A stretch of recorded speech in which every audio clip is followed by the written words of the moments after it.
کشور ما و شما روز به روز به طرف بیداری در حرکت هستند. استاد محترمی که امام مسجد هستند الحمدلله رب العالمین، یک نوع بیداری در بین علمای ما پیدا شده، در بین جوانای ما پیدا شده و این کلش بشارت خوبی میده و خداوند اینا رو توفیق عمل بیشتر نصیب کنه. هر قدمشان خداوند متعال در نیکیایشان محاسبه بکنه. دوستای محترم، یک قصه که من چون درباره جنگ فکری صحبت کرده بودم، یک قصه که مربوط به جنگ فکری هم میشه و قصه از یک صحابی مبارک. مثل که ما و شما میفهمیم قصه هر صحابه را که ما و شما بخوانیم، باور بکنین بسیاری وقتا که آدم پیش خود فکر میکنه میگه والا شاید شیطان بر انسان وسوسه بکنه، بعضی از وسوسه های شیطانی باشه، لکن وقتی که انسان در مقابل شخصیت صحابه کرام قرار میگیره، واقعا آدم تو ذوق میشه که کاملا خود فراموش میکنه و میبینه که من هیچ چیز نیست. یعنی خدمت از اونا را، اخلاص از اونا را، تقوای از اونا را. یک عالم امریکایی مسلمان شده بود. بازی را پرسان کردن که تو چرا مسلمان شدی؟ بازی گفت مرا یک طفلک 7 ساله مسلمان ساخت. یک طفلک 7 ساله. پرسان کردن که 7 ساله طفل؟ گفت چطور تو 7 ساله طفل مسلمان ساخت؟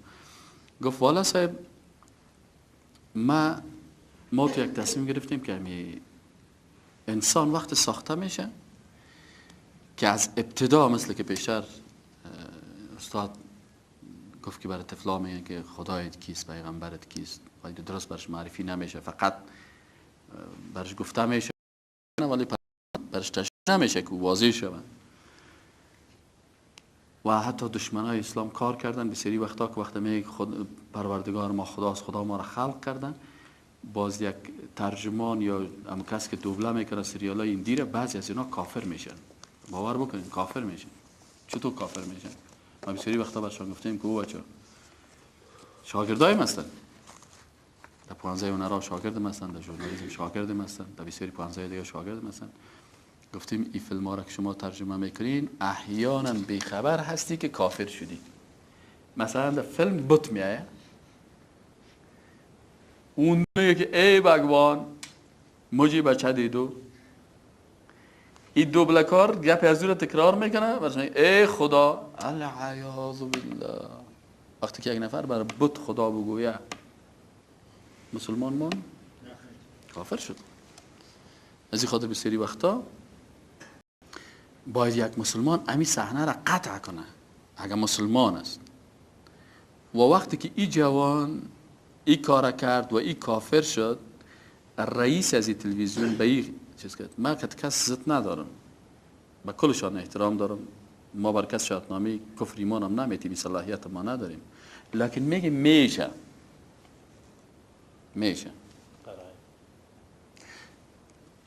چرا کافر میشه؟ وقتی که بغیر از الله تو یک بت گفتی خدا، کافر شدی. یک کسی به می گپ راضی شد، گفت امی سریال با اینمی اسلوب نشر شود و مشنه و رئیس است، من رئیس مسلمان هستم و شما این برادری قسمت تو خود جوان هستی نمیفهمی، ایره قطع کو، بوتا نشان نتی. و وقتی که بوتا میبینی به این شکل ترجمه نکن و یک کسی که ترجمه میکنه ای باید بگه من اینو ترجمه کردن نمیتونم. از این خاطر بسیاری وقتا آدم غیر شعوری یعنی کافر میشه. الرضا بالکفر کفر، راضی بودن به کفر کفر است. و احیانا خدای ناخواسته، خدا نگاه کنه مادر و پدر عزیز قربانتان شوم، تو که به اولادت ات فیلم میمانی و باز گفته استاد برش خدا را معرفی نمی کنی، احیانا بعض اطفال از طریق فیلم ها فکر میکنه اینمی خداست. از طریق سریالا فکر میکنه که خدا هست. خب تو مادر و پدر اگر در روز قیامت به اون طفل تو گفته شده که خدا کیست، چی صفات داره، بازو بگوانه پیش بکنه، چی خواد جواب گفتیم پیش الله جل جلاله؟ پس چی خواد جواب گفتیم؟ از این خاطر در این قسمت ها خصوصا موضوع عقیده، در هر چیز که تنبلی میکنی در مسئله عقیده، پیغمبر سمه که الهی ما به تو پناه میجویم که به تو شرک بیارم و بفهمم، و به تو پناه میجویم از چیزی که من خدای ناخواسته در شرک داخل شوم و من نفهمم. الهی به تو پناه میجویم مرا تو نجات بده. پس ما تو خوب میفهمیم. پرسان کنین از مفتیایتان، از امامایی که در مساجدتان، از علما هستن و ببینید که اینمی کار از دیدگاه قرآن و سنت، از دیدگاه شریعت اسلام، امام اعظم ابو حنیفه در این مسئله چی گفتن؟ براتون توضیح میکنن، تشریح میکنن. احتیاط کار است. خب او امریکایی پرسان کردن که طفل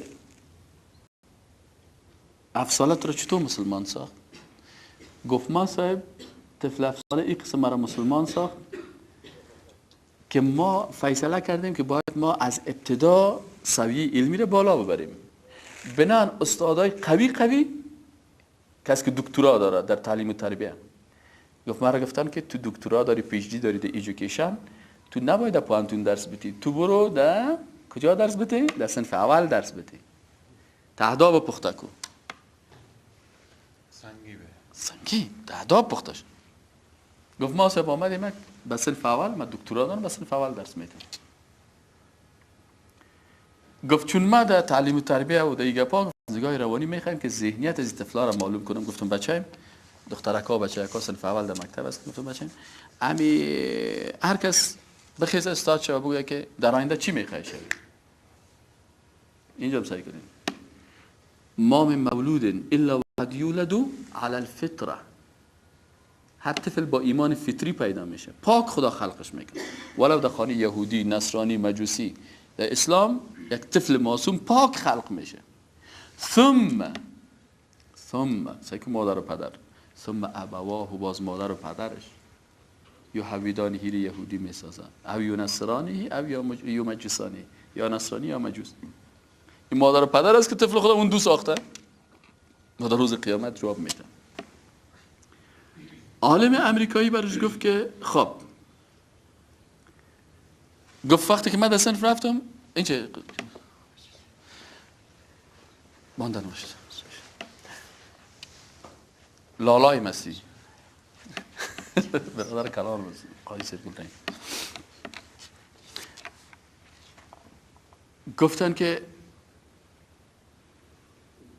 طفلکا را پرسان کردم، گفت هر کس مادر و پدر چیزی که برش یاد داده همون چیز میخوایم. یک طفل خیس گفت استاد، گفت بله، گفت ما میخوایم که وی در افغانستان نیست، یک کشور اروپایی است، من از کشور اروپایی حرف میزنم، در افغانستان نیست. گفت یک طفل خیس گفت که ما صاحب میخوایم که در آینده انجینیر شوم. پدرش انجینیر است، زیاد انجینری و مسائل صحبت کرده، ما میخوایم مثل پدرم انجینیر شوم. خوب است. یکی دیگه اش گفت صاحب ما میخوایم استاد شوم. بسیار خوب. تو چی میخوای بچه؟ ما میخوایم دکتر شوم. بسیار خوب. یک کسی دیگه است که پدرش 24 ساعت پیش تلویزیون چه قشتی کش زل میکنه. او گفت ما میخوایم که مثل اندرتیکر واره قهرمان شوم. صحیح است. بسیار. تو چی میخوای؟ گفت لازم من مادر و پدرم بسیار به می رقصا علاقه داره. ما میخوایم در آینده همین خواسته پدر و مادر ما چیز کنم، ما میخوایم در آینده خوب بریک دانس یاد بگیرم، برقصم. مایکل جکسون افغانی ما شما داریم، نه مایکل افغانی. خب بالاخره صاحب هر کس میگه، هر کس میفهمیدیم که والا از این پدرش بسیار خبیث انسان است، از این پدرش بسیار شریف انسان است، این غلط تربیت کرده، این چطور کرده. من میخواستم همین از دیدگاه می طفل تربیت ازش. یک طفلک است میگه خیس بچه‌م چی میخوای؟ گفت ما میخوایم صحابی شوم. چی؟ صحابی شوم. What is the meaning of صحابی؟ گفت من از پیش از طفلک پرسان کنم what is the meaning of صحابی؟ من صحابی رو نمیفهم. گفت صحابی mean the students of Prophet Muhammad peace be upon him. صحابی شاگردهای حضرت رسول الله صلی الله علیه و سلم بودن. میگه من پروفسور هستم، دکترا دارم در تعلیم تربیه. آیا به نام محمد صلی الله علیه و کدام پوهنتونی داشت؟ There are an university in the name of Prophet Muhammad peace be upon him. میگه yes of course. بله داره. داشت. شاگرد داشت. بله شهادتنامه داشت. بله. کی بود شاگردش؟ گفت حساب کرد ابوبکر صدیق، حضرت عمر، حضرت عثمان، حضرت بلال، بی بی سمیه، بی بی فاطمه، بی بی خدیجه، کل شاگردای مکتب نبوت است. میگه من نزدیک است که دیوانه شم. چی بس یک طفل 7 ساله چی میگم؟ از دیگه پایش خبر ندارم. گفت this is your problem. گفت مشکل توست که نمیفهمی. وجود داره. یکی نمیفهمی؟ یکی تو پروفسور خدا میگیری نمیفهمی؟ گفت مشکل توست ولی وجود داره. گفت یا کدام کتاب میخواین؟ گفت یا کتاب را میخواین به نام قرآن. دیگه کتابای مکتب چی است؟ گفت سنت رسول الله، صحیح بخاری، صحیح مسلم. دیگه گفت سیرت صحابه کرام. تو چرا میخوای صحابی شوی؟ گفت من به خاطر ازی که پدر من وقتی که برای من مادرم یا پدرم در خانه دسته در کشور اروپایی خفتن میشینه قصه یک صحابی رو برای من بیان میکنه، محبت رسول صحابه کرام در قلب من پیدا شده. من الله را دوست دارم، من رسول الله را دوست دارم و من شاگردای مکتب و نبوت دوست دارم. اولادای ما و شما چرا امروز بچه فیلم زیاد دوست دارن؟ حداقل مادر و پدر مسلمان از خود پرسان کنه چرا بچه من زیاد بچه فیلم ایندی رو خوش داره؟ چرا یک مشرک خوش داره؟ چرا بت پرست خوش داره؟ چرا اولاد ما که خانیش اولاد میشه میگه نام از زیر نام هندو رو بان؟ چرا آل فیلن در افغانستان نامای گاتم زیاد شده؟ چرا زیاد شده؟ چی مشکل است؟ چرا در افغانستان آل نامای شوبا و یک کس پرسان مبارک دخترکت نامک شوباگک، این دخترک بچه‌کت مبارک نامش چیست؟ نامش باور بکنید من فکایی نمیگم، ما از دیدیم تمام روز خود چیز نیست که شما بگید والا استادی از خیال گپ میزنه. من هیچ وقت درسای من خیالی نیست. من قرار دارم جامعه زندگی میگم، هر چیزی که میبینم اونجا که شب دیدم صبح قسم میکنم، صبح دیدم شب در درسای من کلش اینه میگه پاس دیگه اصلا نیست. مولوی سه نامشون کیست؟ نامش گاتم است. یک جایی رفتیم نامک چیست؟ تا بچه خانهش میگن چی شدن؟ نامک از سورج، نامک از چندا، نامشون هم خوابی از کجا میشه؟ و دیگری که طفلک‌ها را اکثرا پیش مولوی خود، پیش امام خود مردم به اذان گفتن و قامت گفتن میاره، به نام ماندن میاره. طبعا پیش از اینکه استاد نام بانه برش پرسان کرده که نام چیست؟ نام سورجک.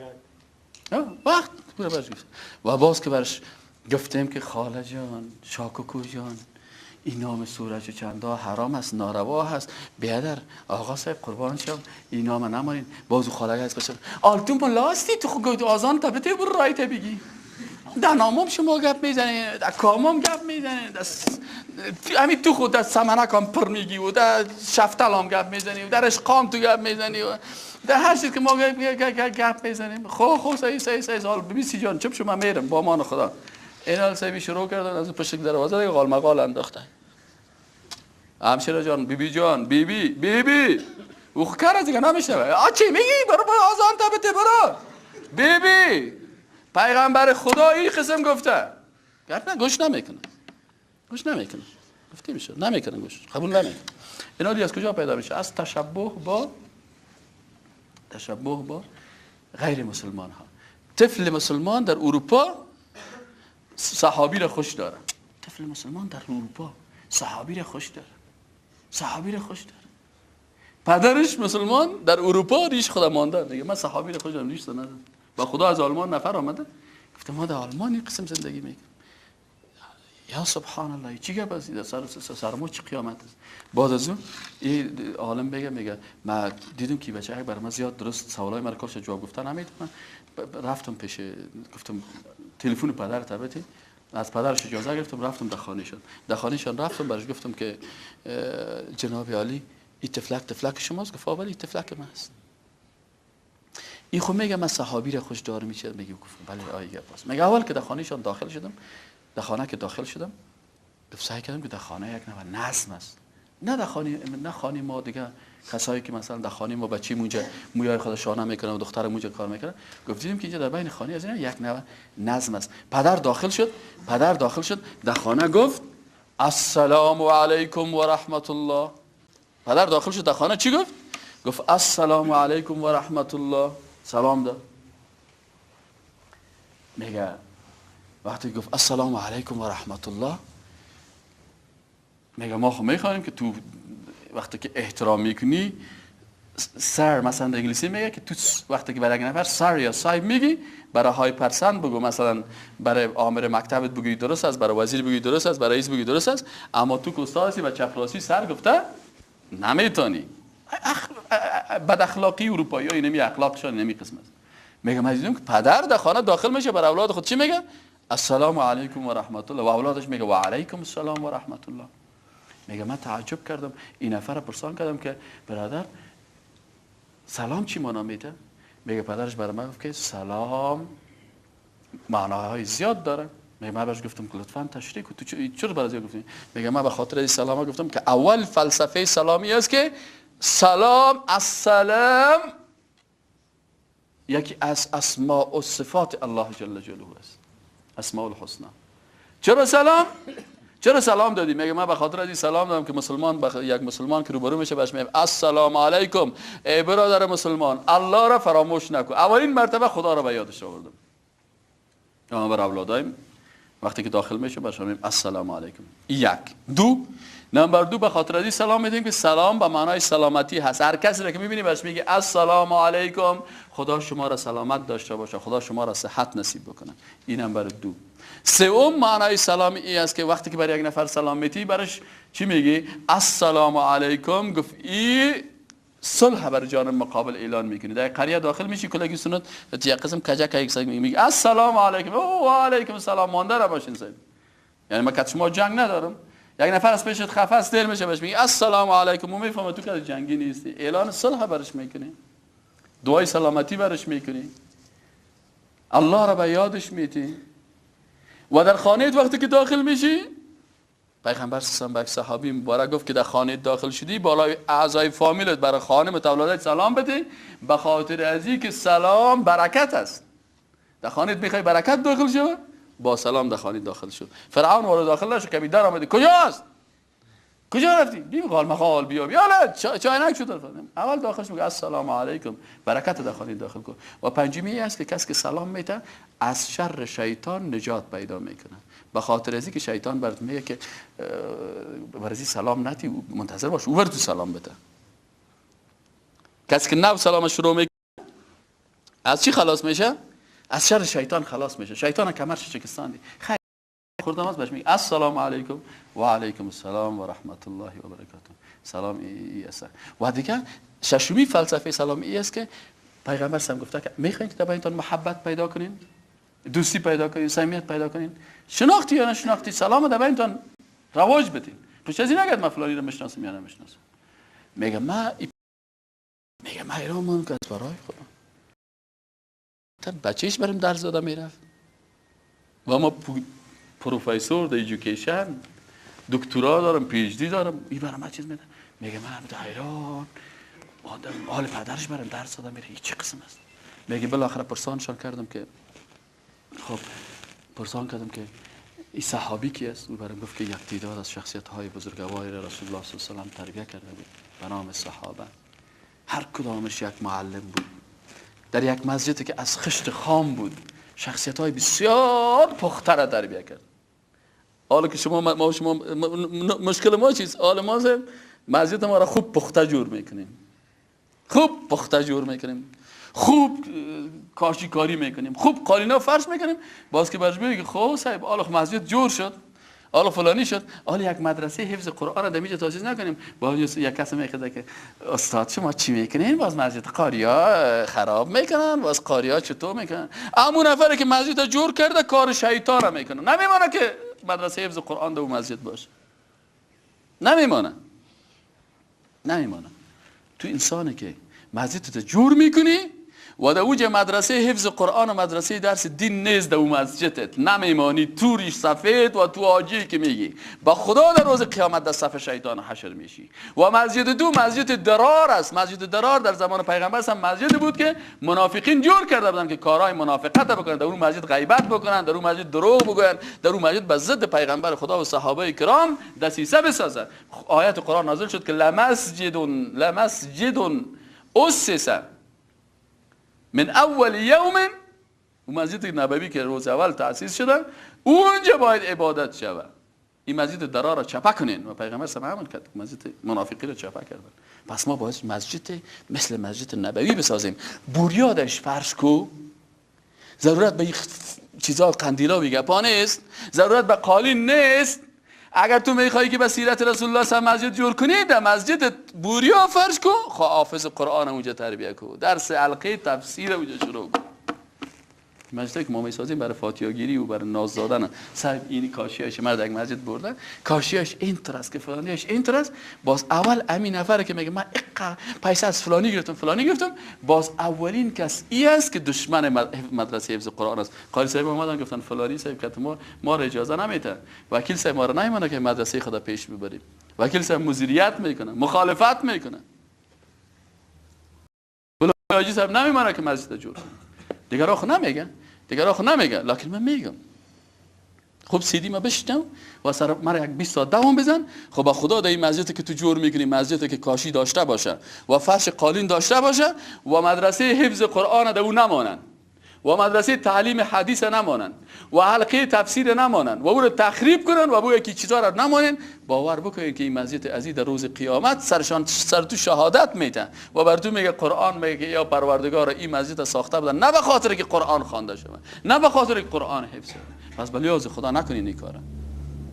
مسجد که جور میکنی خشت خام جورش کن، پشتش نگرد، بنیادش فرش کن. ما نمیگیم که برای ما قالین نوار بکن، لکن مثل مسجد رسول الله صلی الله علیه و آله اینجا انسان‌های پخته مثل ابوبکر صدیق تربیت شد در مسجد.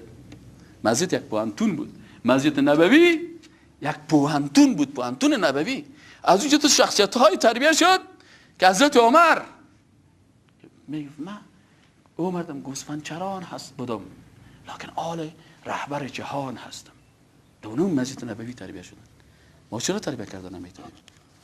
اسلام معنا را کار داره، علم، دانش، اسلام، ایمان، قوت و مسائل زایی نمیگه. در آخرت را پرسان نمیگه در مسجد چقدر کاشی بودی. قصه حضرت کعب ابن مالک رضی الله تعالی عنه است. حضرت کعب ابن مالک خب امریکایی بالاخره باز گفت که ما وقتی که قصه از یادم نره که گفت پدرش وقتی برای من تشریح کرد و صحابه را تشریح کرد، باز گفت این بچه‌ها که مگر چی نمیفهمه، مگر چی تفلک است، آلخ که صحابی شده نمیتونه، چون صحابی است که باید پیغمبر سم دیده باشه، با ایمان آورده باشه، با ایمان مرده باشه. لکن از اینکه ما در این کشور اروپایی نخواستم که اولادای ما گمراه شوند، خفتن ما مادرش برادرای کلانش میشینیم و یگان آیات قرآن تشریح میکنیم. باز ما قصه یک صحابی را میگیم. گفت از کسی که در خانه قصه صحابی را ما تو گفته رفتیم به طفل ما چی پیدا شده در قلبش؟ محبت با کی پیدا شده؟ با صحابه. حالا میگه ما میخوایم کاش که ما هم صحابی میبودیم. سعی کنیم که متفق. باز یعنی عالم میگه وقتی که من این قصه را شنیدم بالاخره قرآن خواندم، وقتی قرآن خواندم کلمه خواندم که لا اله الا الله محمد رسول الله. کی مرا مسلمان ساخت؟ تفلک افسر. اما در افغانستان با تو جوار 25 ساله کسی که علاقمند مسلمان است رو کافر میسازه، دروغ میگه، بی‌حیایی و بی‌ناموسی میکنه، زنا میکنه. و ما قصه‌اش بسیار داریم که قصه‌اش بسیاری که آمده برای ما قصه کرده، گفته فلانی نفر فلانی خارجی میخواست مسلمان شود، فلانی مسلمان دید از اسلام متنفر شد. این قسم ما داریم. این حال فکر کنیم طفل 7 ساله رسید کو و این انسان 25 ساله که مسلمانه که نزدیک بوده مسلمان شده، بر اساس روش و اخلاق ازی او کافر شده. خب حضرت کعب ابن مالک یک صحابی بزرگوار است. این صحابی مبارک میگه من در بسیاری از غزوات با رسول الله صلی الله علیه و آله اشتراک کردم. در غزوه تبوک میگه پیش از اون من شتر نداشتم، 2 دانه شتر خریداری کردم و او رو آماده ساختم که هر وقتی که پیغمبر صلی الله علیه و آله به غزوه بره من به امرای پیغمبر صلی الله علیه و آله به این غزوه به جهاد برم. و میگه پیغمبر صلی الله علیه و سلم در غزوه تبوک میگه امر کرد که حرکت است بخیر، به جهاد میریم و در غزوه تبوک اشتراک میکنیم. خب صحابه کلگی حرکت کردن و وقتی که گفته شد جهاد است، باز کس فلسفه نمیگفت که چطور است و چنان است، کلگی میخیست و حرکت کرد. میگه من مشکل من این بود که چون جوان بودم و قوی بودم و 2 شتر هم داشتم، گفتم خب بیازی یا که حرکت میکنن آهسته آهسته، ما باز با فرصت حرکت میکنم. دیگه امروز نرفتم، گفتم بیا خواستاسا میرن، من سر شترهای خود شترهای من قوی، خودم هم قوی سم، زود حرکت میکنم گیرشان میکنم. خب میگه 1 روز 2 روز شد و 3 روز شد و بالاخره مرا سستی و تنبلی گرفت و من نتانستم که در این غزوه خود برسانم، ماندم. بالاخره میگه وقتی که ما اینا را گیر کردن نتانستم و رفتن نتانستم، پس آمدم دیدم که در اینجا یک تعداد از ریش سفیدا و ضعیفایی که اجازه است برشان که باشه اونا ماندن و یک تعداد منافقین ماندن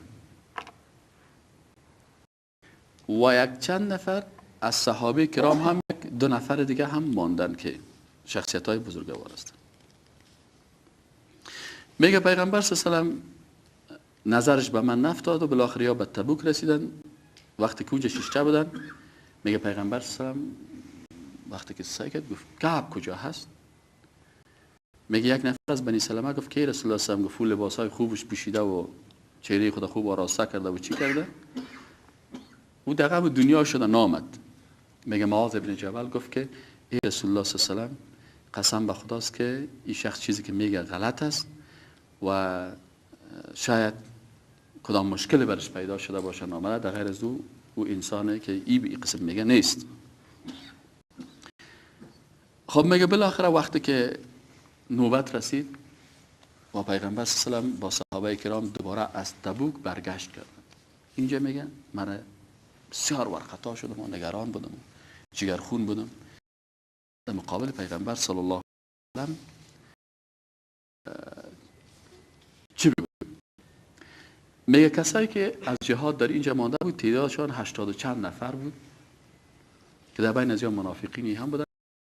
رفتن خود منافقین یک بانه به پیغمبر خدا کردن که صاحب من این مشکل داشتم و دیگه گفت من این مشکل داشتم و دیگه گفت من این مشکل داشتم. گفت پیغمبر هر کسی که میامد برش میگفت که چرا اشتراک نکردی؟ بس میگفت والا انت یک بانه میکرد. پیغمبر میگفت خب برو. نوبت ما که رسید میگه مرا پیغمبر پیش خود خواست و رفتم. میگه مرا گفت که علت نامدن چی بود؟ تو شتر هم گرفته بودی؟ میگه گفتم بله. پس علتش چی بود؟ میگه من برش گفتم که قسم به الله هست اگر بغیر از تو کسی دیگه می بود من هر قسم خوب فصاحت و بلاغت دارم، برش هر قسم چال جور میکردم، هر قسم چال جور میکردم که بازی بوده باشه، ولی در مقابل تو ولی به الله سوگند یقین دارم که اگر امروز با سخن دروغ تو را خوشنود سازم، به زودی الله جل جلاله تو را از من ناخوشنود خواهد ساخت. اگر حالا من یک دروغ بگویم و بانه بسازم نمیتونم. دیگه من برش گفتم که یا رسول من هیچ حضور نداشتم، هیچ حضور نداشتم و راست خدا میگم از همه که هم قوی بودم هم امکانات داشتم، لکن دروغ نمیگم سستی خودم مرا از جهاد ماند. میگه وقتی که از اینجا خیستم رسول الله صلی الله علیه و آله گفت که بخیز و برو با اون که الله در مورد تو فیصله کنه. پیغمبر هم چیز نگفت. میگه ما وقتی که خیستم یک تعداد از بنی سلمه و مردمایی که دوستای ما بودن یا آمدن مرا ملامت کردن که حالا یک بانه جور میکردی، میگفتی به گپک که والا من تو مشکل داشتم، یا تو که مریض بود، یا فلانی بود، یا فلانی بود، یا این تو بود. بالاخره در بین همی 84 دو نفر دیگه صحابی مبارک و دیگهش هلال ابن امیه واقفی هم آمدن صادقانه به پیغمبر صلی الله علیه و گفتن که ما اینجا یک نرفته جهاد عذری نداشتیم، عذر برای جون نگیم، راست خدا گفتیم که ما خود ما سستی بود کردیم. میگه چند روز از این تیر شد، ما کسایی که دیگر از پیغمبر هیچ کس کنه زای دیگه میگه نه رسول ما گفت بابا گپ میز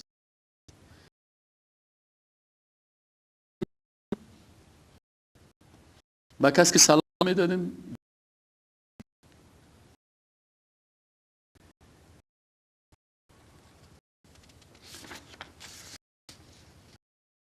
خب ما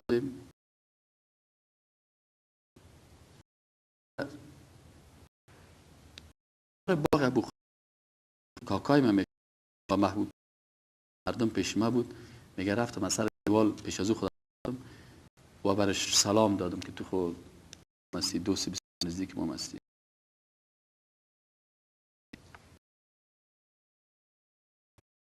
امروز سخن نمیگفتن که وقتی گفت پیغمبر تو رجز میگه ده ای که هیچ حرکت ما نمیزنه، وضعیت ما خراب کنم کس برم سوال بازارم که میرم گپ نمیزنه، کس همین چند دست برم نه این چیز شده، هیچ کس کاملا مونده و اینجا سر نگیرن، هیچ کس نه سلام موالیک میگه نه یک گواندی سرم اومد. در بازار میگه تجار مسیحی ای آمده بود هزار چیز میگرفت، میگه کعبه کی بر من، میگه مگه جانت کنو کعبه است، میگه یاستا که آمد در دست من یک دانه خط داد.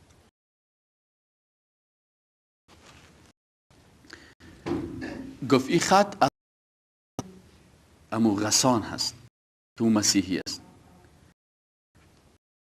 آدم در خط میکنه باز از اینکه دپای دیگه گفته باز بر من گفته که دو آمد و تو ستم کرده است، این پادشاه مسیحی از مسلمان خط روان کرده و من خبر است که دو تو ستم کرده است، خدا تو نساخته نکرده، نزد ما بیا از تو قدر.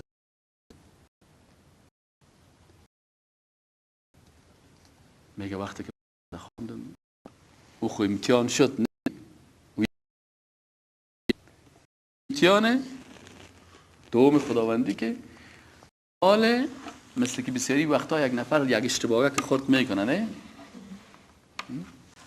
اشتباه خو کرده که یک مسلمان در کلی مسلمان دیگه زدیم خرابی کردیم، حال که امریکایی برای بچه‌ایم که امریکایی ها مجاهد است،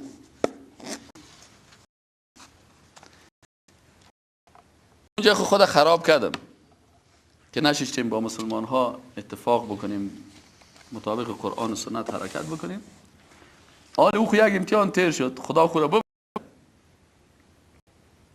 میشه که توبه کنیم، سهو کردیم، اشتباه شد، پس به برای مسلمان با نه نیست. قصه است که امروز خود چشم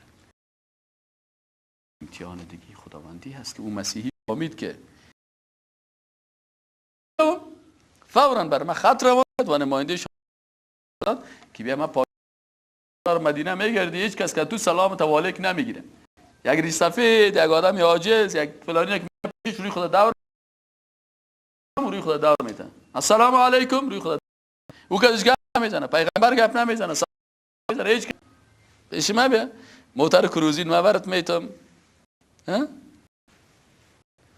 با ما برات میتم نفرکای مسلمه را پالوگا که استاد میکنه، بیا پیش کی هستی که خور هستی، پیش کاکای بیا تا تخشتی.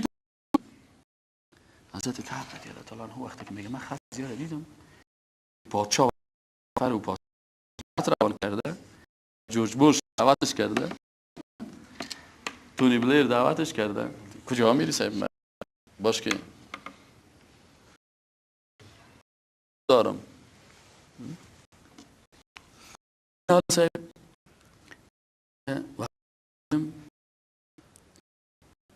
میگه من گفتم که اگر این خط برای ببینن میگه فهمتم خط زیر در بین تندور انداختم و باز به بارگاه الهی که یا پروردگار تو هست دیگه جست است. چی میگم؟ تمام ورقه‌های دعوتنامه‌شه. حالا می‌بینی یگان دعوتنامه یک یگان سفرک داری. میگه تقریبا روزی نمی قسم تیر شد. میگه یک تن از فرستادای رسول به یک کرام پرسیدم چی کار کنم؟ او را طلاق بده هم؟ گفت نه، بلکه او را از او کنارگیری کن شو. یکی دوستان بود میگه فرستاد و گفت در قسمت شما قضا کرده تو می کارت برو. میگه هم از این 3 نفر که بودن، نه این خود کعب نام داشت، از او هلالش آمد برش گفت ای رسول خدا، هلال این مرد ضعیف است، خادم خفه نمیشه، ما برش میگن نه. میگه برای زداد گفت خدمت بود.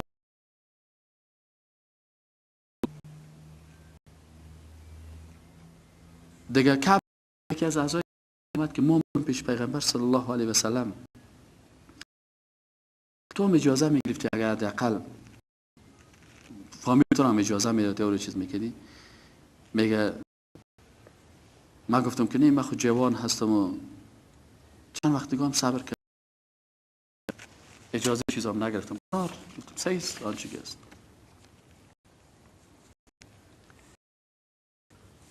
میگه بالاخره می شکل تیر شد 50 شب. در روز بود که خواندن صبح که مردم دویده به طرف ما میه. تعداد بسای دوستانم یعنی او دور دادن تا آنها را بشوردن. مرد اسبش میگه به طرف راننده آمد، اسلام پیاده دوید و صدای زودتر از اسب من رسید. ها کردن و ضاقت علیه منفوس من الله. و 3 نفری که اشتباه ای که زمین تنگ آمد. یک صحابی مبارک روز صحابه گفت میگه حتی زمین سر از آمد یا میگه چی شد؟ آذان و یا عقیده داشتن. چی عقیده داشتن؟ الله ما من الله الا الیه، بغیر از الله جای دیگر نیست. بالاخره میگه دیگه دو لباس میگه چی کنم از یک کس قرض گرفتم و پوشیدم، رسول الله علیه و سلم دادم. گروه آمدن و به خاطر پدر شدن توبه تبریک میکردن و میگفتن از جان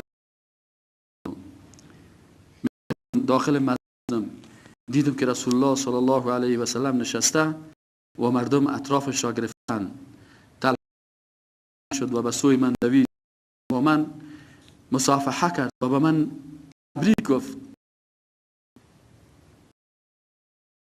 که بغیر این کسی بلند نه. اما ای برای تلحر فراموش سلام دادم. می درخشید تو را روزی که الله هست. وقتی که رسول خوشحال میشه چهره مبارکش مثل قرص ماه دیگه می درخشید و میگه من چهره پیغمبر صلی الله علیه و سلم دیدم چهرهش بسیار شده حال است. گفتیم یا رسول که از شرایط توبه این است که اموالم راه خدا وقف کنم. گفتم پیغمبر خدا وقتی که خدا مرا آیت قرآن و خدای سختی در رحم کرد آل پیغمبر میگم که تمام مالهای خدا در راه خدا مصرف کنم. میگه رسول الله برام گفته بعد اموالت را برای بهتر این برات خوبتر نتی راه قرآن یک مقدار خود نگاه کن. از گفتم یا رسول الله و مو خدایی که باستگویی قتم نجات دیگه من زندگی دروغ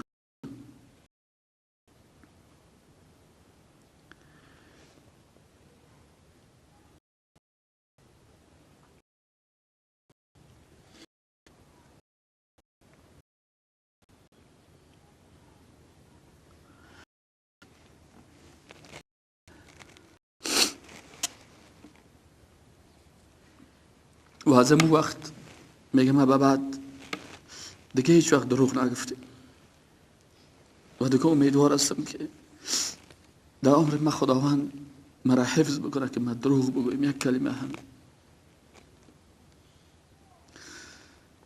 آیت قرآن برش میخوانن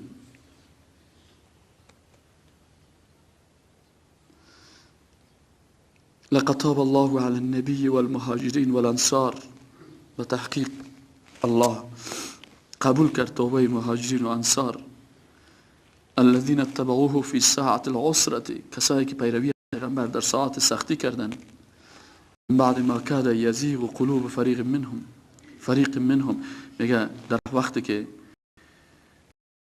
قلبهای بسیاری از اینا بسیار وضعیت خراب کرد ثم تاب علیهم الله توبهشان قبول کرد انه بهم رؤوف رحیم الله ذات رؤوف رحیم است و علی الثلاثه الذين خلفوا و الله قبول کرد توبه سه شخص را که اینا از جهاد پس مانده بودن حتی اذا ضاقت علیهم الارض تا وقتی که حتی زمین سر از اینا تنگ شد با عموم وسط بما رحبت با اندازه که زمین بسیار واسع است لکن سر از اینا بسیار زمین سخت شده بود. رسول خدا که انسان گپ نزنه صحابه کرام که انسان گپ نزنه چی خواهد جواب خدا را بتیم روز قیامت چی خواهد 50 روز و ظنوا لکن این مسلمان های صحابه کرام چی عقیده داشتن این 3 نفر سیس اشتباه کردیم لکن عقیده داشتن که الله ملجأ من الله لا ملجأ من الله الا الیه نجات نیست از الله مگر به سوی الله پس رجوع به الله شوه او میتونه که نجات بده. ثم تاب علیهم باز الله توبهشون قبول کرد ثم تاب علیهم لیتوبوا توبهشون خداوند قبول کرد تا که توبه بکنن ان الله هو التواب الرحیم الله پذیرنده توبه هست رحمان و رحیم است مهربان است. یا ایها الذین آمنوا باز الله بر ما و شما خطاب میکنه که ای کسانی که شما هم مؤمن هستین اتقوا الله از خدا بترسین تقوا کنین و کونوا مع الصادقین همراه مردمای راستکار باشین مثل پیغمبر باشین مثل صحابه باشین در چه سختی ها دروغ نگفتن اظهار کردن که بله ما اشتباه کردیم دروغ نگفتن شما هم دروغ در قلبتان جای ندین و کونوا مع الصادقین و همراه راستگویا باشین. بسیاری وقت ما و شما بسیاری وقتا اشتباه میکنیم و در گپ که بسیار عادی دروغ میگیم و اون کسایی که دروغ گفته بودن اونا را الله تعالی گفت که فإن الله لا يرضى عن القوم الفاسقين الله از قوم فاسق راضی نمیشن که سستی کردن تنبلی کردن هنوزم خود براعت میدن با دروغا و با اشتباهات خود. بسیاری وقتا ما هستیم که وقتی گناه هم میکنیم اشتباه هم میکنیم نمیگیم که والا واقعا ما اشتباه کردیم ما غلط کردیم ما سستی کردیم ما تنبلی کردیم ما این حکم خداوند تطبیق نکردیم ما تنبل هستیم به جهاد نرفتیم ما تنبل هستیم از شهادت میترسیم ما سست هستیم ما غلط کردیم و غیر از او برای خود فلسفه جور میکنیم. باز اینجا سه که آیت قرآن چی میگه فإن الله لا يرضى عن القوم الفاسقين الله از اون فاسقایی که هم اشتباه میکنن، هم غلطی میکنن، هم درای غلط میرن، هم دوستی یهود و نصارا را پذیرفتن، هم پشتیبانی از یهود و نصارا میکنن، هم موجودیت یهود و نصارا را تایید میکنن، هم با دوستای خدا دوستی میکنن، با دشمنای خدا دوستی میکنن، با دوست خدا دشمنی میکنن. این الله لا یرضی عن القوم الفاسقین. این کلش درس است برای انسان که ببینن که صحابه درست است، اونا هم ماندن از بعضی حالات، از عبادت ها نگفتن، بر خود را جور نکردن، با کفار پیمان بسته نکردن. چرا؟ الله باز اونا را گفت که اینا صادق هستند. از الله باز برشان چی میگه؟ الله تواب و رحیم است، توبهشون قبول کرد، با خداوند از اونا راضی میشه. پس بی هست راه رضایت که الله جل جلاله بر تمام ما شما توفیق نصیب بکنه که رضایت الله جل جلاله رو کسب بکنیم. قایص دو. الحمد لله رب العالمين والعاقبة للمتقين والصلاة والسلام على سيدنا محمد وعلى آل سيدنا محمد وبارك وسلم عليه. آمین. الهی توبه ما را قبول کن. الهی اخلاص نصیب ما بگردان. اخلاص صحابه را نصیب ما بگردانی. اخلاص 3 صحابی متبرکه که نامشان در قرآن گرفته شده، آیت قرآن عظیم الشان در موردشان نازل شده. الهی مقام صادقان نصیب ما بگردانی. صدق و صفا در زندگی نصیب ما بگردانی. خدایا ما یقین داریم به عنوان بنده بسیار عاجز و ناتوان، هر کسی در راه تو راست باشه، هر کسی صادق و راستگو باشه، خدایا تو کامیابش میگردانی، هم در دنیا و هم در آخرت. اینطور داستان ها بسیار زیاد در تاریخ اسلام موجود است که به برکت یک راستی انسان از تمام بدی های دنیا و آخرت نجات پیدا کرده و خوشبختی دنیا و آخرت نصیب شده. الهی صدق و صفا را نصیب ما بگردان. الهی در روز حشر در جمله صادقین و شهدا و پیغمبران و صالحین ما را حشر کنی. صدق و راستی مقام بسیار بزرگ است. الهی از این مقام ما را بی نصیب نگردانی. پیش از مرگ توبه ما را قبول کنی. خدایا پیش از مرگ ما را توفیق توبه نصیب بگردانی. طاعات و عبادات ناقص ما را قبول بارگاه خود قرار بدی. خدایا از شر دشمنان اسلام که گوناگون دسیسه میکنند در رابطه با ما را در راه راست مستقیم داشته باشی. خدایا به لطف و مرحمت خود تو از ما راضی شوی. تلخی جان کندن را آسان بسازی. اسلام را نیست و نابود کنی. یا الله در قلب محبت تجا بدی، پیغمبر تجا بدی، محبت مکتب محمد را جا بدی، محبت نار را جا بدی. یا الله میرم عزیزی بیشی و برگاه تو دست نیاز جای دیگه و 3 صحابه قبول جا الا الله راجع نیست با خدا. خدایا تو مراجعه میکنیم جمعه اگر توبه ما را قبول کنی. خدایا او قدر خود رواها از دست خود را نگاه در هر لحظه تو وعده کردی یا الله مهربان در وقت شدائد و مشکلات و سختی ها بسپار ما شیطان را الله یا شیطان دنیوی از شر شیطان انسان جنی ما را نگاه کنی. شیطانانی که در لباس انسان است و امری ان الله بصیر بالعباد.